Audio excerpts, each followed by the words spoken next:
was Pisey, and love was never simple for her. My name is Pisey. I was born in Cambodia, in a small house with tin walls that rattled loudly when the rain came. My childhood smelled like jasmine rice, wet earth after storms, and incense burning quietly in the evenings. Love, for girls like me, was never something we were taught to chase. It was something we were taught to endure. I grew up watching women love silently. My mother loved silently. My aunts loved silently. Even my grandmother, who barely spoke about her marriage, loved silently. Love was responsibility. Love was patience. Love was sacrifice. When I was young, I thought love was supposed to hurt a little. I met him when I was 22. I had just started working at a small office in Phnom Penh, wearing clothes that still felt too stiff on my body, pretending I knew more than I did. My English wasn't perfect. My confidence wasn't either. He worked with a foreign company that partnered with ours. He was kind in a way that surprised me. Not loud, not charming in a dramatic way, just gentle. He spoke slowly when he talked to me, not because he thought I was stupid, but because he wanted me to understand. He smiled often. He remembered my name when others shortened it or mispronounced it. Pisey, he said carefully the first time. Did I say it right? No one had ever asked me that before. We started talking during lunch breaks. At first, it was polite conversation. Work. Aisle. Traffic. The heat. Then slowly, it became more. He asked about my family, my childhood, what I dreamed about when I was younger. I told him I wanted to travel. I wanted to see the ocean in other countries. I wanted to feel free.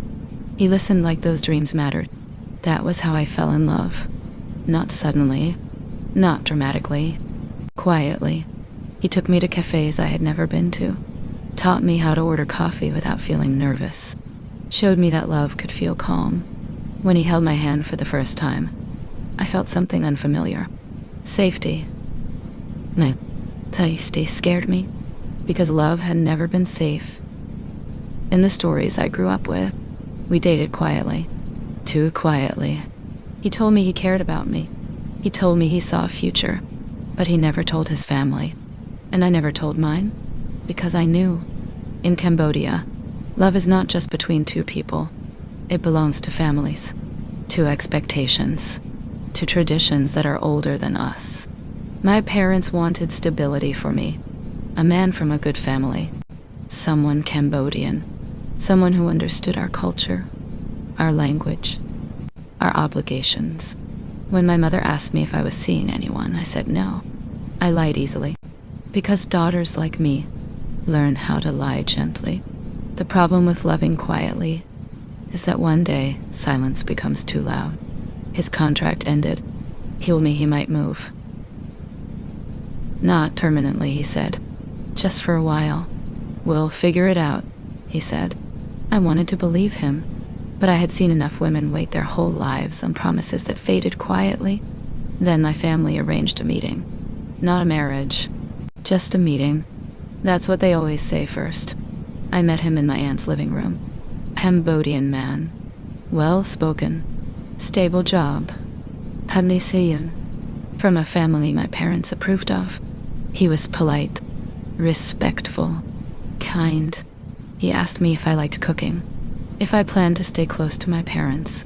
Questions that felt like a future already decided. That night, I cried silently in my room, because loving one man meant disappointing many others. I told the man I loved the truth, that my family was arranging something, that I was scared. He looked at me with sadness, but not urgency. I don't want to make things harder for you, he said. Those words hurt more than anger would have, because love that doesn't fight feels like abandonment. Weeks passed. Pressure grew. My mother reminded me of my age. My father reminded me of security. My relatives reminded me that love doesn't pay bills. I told myself that love alone wasn't enough.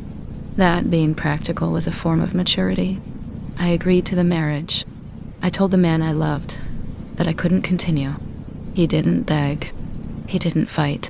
He just said, "I hope you'll be happy." I married a good man. A man who provided.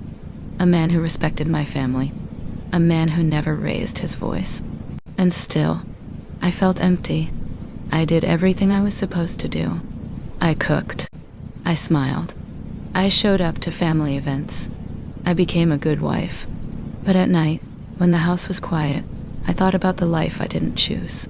About the version of me who laughed more freely, who felt seen without trying, who loved without translating herself.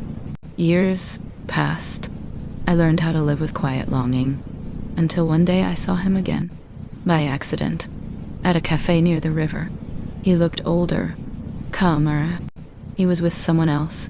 She touched his arm casually. He smiled without hesitation. And in that moment, I understood something painful. Love doesn't disappear. It just learns where it belongs. We didn't talk. We didn't need to. Some love stories don't need closure. They already taught you what they were meant to teach. I don't regret my life, but I mourn the version of me that loved bravely. If you are listening to this, and you are Pisey in your own way, choosing between love and responsibility, please know this. There is no easy choice. Only honest ones. I'm Lucy, and this is Unsaid Love from Pisey.